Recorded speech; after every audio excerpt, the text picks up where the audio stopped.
张凌赫29岁，189厘米的光环背后，竟然也有这样的小烦恼。你有没有想过，一个男人身高接近1.9米，究竟是一种什么体验？在很多人眼里，这大概就是标准的天选身材，腿长、肩宽、比例好，穿古装像从小说里走出来的男主角，穿西装又像直接从 T 台走下来的模特。而张凌赫恰恰就是这样一个很容易让人产生身高焦虑的存在。但最近他却因为身高问题让网友笑出了声。在综艺《开始推理吧》中，张凌赫再次谈到自己的身高，并认真强调自己的身高数据。而真正让观众意外的，并不是189厘米这个数字，而是他说完身高之后，紧接着吐槽的一件小事。住酒店的时候，他的脚经常会从床尾伸出去。没错，别人羡慕的1.89米，在张凌赫这里竟然变成了睡觉都睡不完整的烦恼。这到底是什么体验？想象一下，忙了一整天的工作，好不容易回到酒店，洗完澡，终于可以躺下来休息。普通人往床上一躺，整个人完全进入放松模式。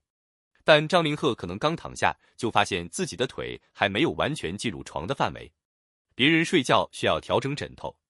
他睡觉可能需要研究床的长度。别人住酒店最怕床太硬，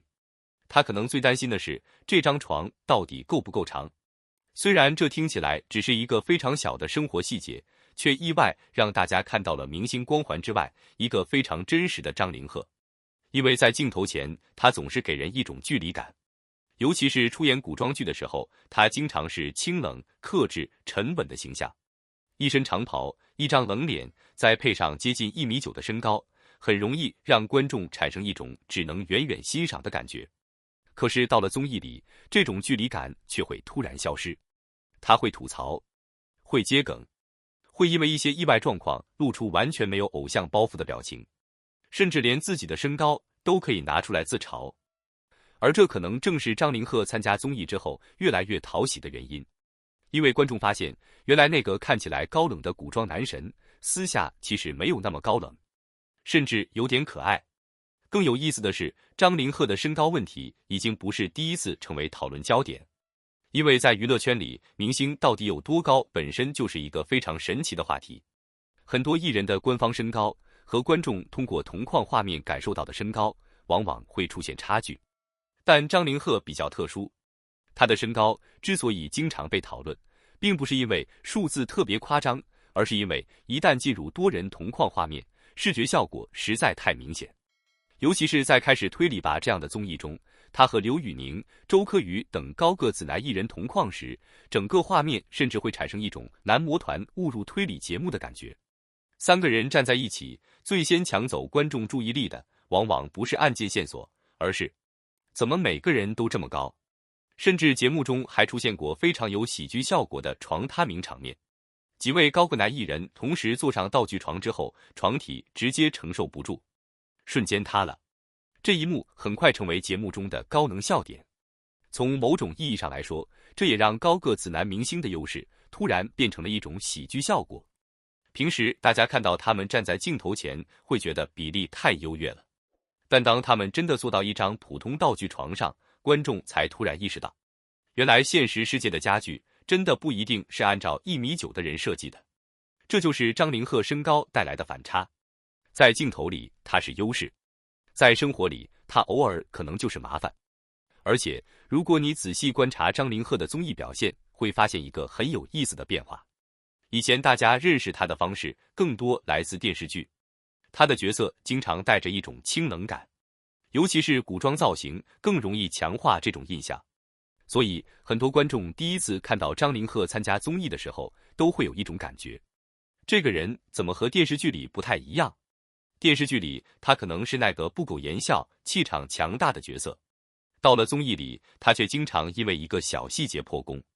有时候甚至一句简单的话就能让整个现场笑起来。这其实是一种非常重要的明星魅力，因为演员在电视剧里需要塑造角色，但综艺不一样，综艺需要的是本人。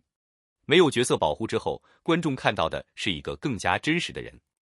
而张凌赫在综艺中的这种松弛感，恰好弥补了他在影视角色中经常呈现出来的距离感。也正因为如此，越来越多观众开始发现，张凌赫真正吸引人的地方，可能不只是那张脸，也不只是189厘米的身高，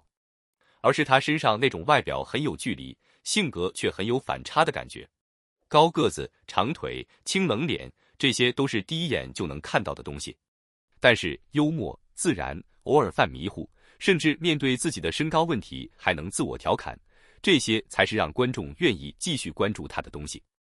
而这也解释了为什么一个脚伸出床尾的小故事会突然引起这么多讨论，因为它太生活化了。明星平时距离普通观众很远，他们出现在红毯上，西装笔挺；出现在剧里，造型精致；出现在杂志封面上，每一个角度都经过设计。可是当一个男明星突然告诉你，我的腿太长，酒店的床不够睡，这种瞬间就会让人产生一种很奇妙的亲近感。原来明星也会遇到这种普通人根本想不到的问题，只不过普通人的烦恼可能是床太小，而张凌赫的烦恼是自己的腿太长，这就是所谓的甜蜜烦恼。当然，身高只是张凌赫身上最容易被看到的一项标签，真正决定一个演员能不能走得更远的，依然是作品和角色。对于29岁的张凌赫来说，现在其实也是一个非常关键的阶段。年轻演员最初进入娱乐圈的时候，外形优势可能帮助他们迅速获得关注，但当新鲜感过去之后，观众最终还是会问，你还能不能用角色留下来？你能不能摆脱固定标签？你能不能让观众记住角色，而不仅仅是记住你的脸？这才是张凌赫未来真正需要面对的问题。而综艺或许恰好给了他另外一个机会，影视作品让观众认识他的角色，综艺则让观众认识他本人。一个负责建立演员身份，一个负责拉近距离，两者结合之后，张凌赫的公众形象反而变得更加完整。他可以是剧里的清冷男主，也可以是综艺里因为床太短而无奈吐槽的大高个，可以是镜头前气场十足的演员，也可以是面对朋友调侃时完全没有偶像包袱的年轻人。而这或许就是29岁张凌赫身上最有意思的地方。他的身高已经足够让人一眼认出他，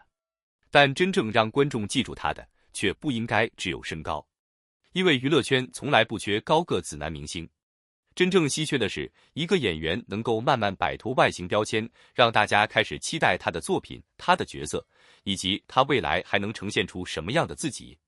所以当下一次你在看到张凌赫站在人群中的时候，也许不妨换一个角度来看，189厘米并不只是一个数字，他让他拥有了让人羡慕的身材比例，也让他在综艺里贡献了不少意想不到的笑点。别人可能羡慕他的长腿，他却可能正在默默寻找一张足够长的床。别人觉得1.9米是优势，他可能只想安安静静睡个完整的觉。而这大概就是明星生活最有趣的地方。我们总是在羡慕他们拥有的东西，却很少想到那些看似完美的优势，在真实生活里也可能产生另一面。所以张凌赫这次的身高烦恼看起来只是一个轻松的综艺笑点，但他也让观众看见了一个比电视剧角色更加鲜活的张凌赫，一个会吐槽、会开玩笑、会被朋友调侃，也会因为自己的大长腿而感到无奈的张凌赫。或许这才是明星真正让人喜欢的地方，不是永远完美，而是在偶尔不完美的时候反而更加真实。那么问题来了，如果让你拥有张凌赫这样的189厘米身高，你会选择接受腿太长、床太短的甜蜜烦恼吗？还是说你宁愿选择一个普通身高，只求每一次住酒店都能舒舒服服睡完整一觉？欢迎把你的答案留在评论区。如果你喜欢这样的中国娱乐圈明星故事，记得订阅频道。下一期我们继续聊那些镜头之外真正有意思的明星故事。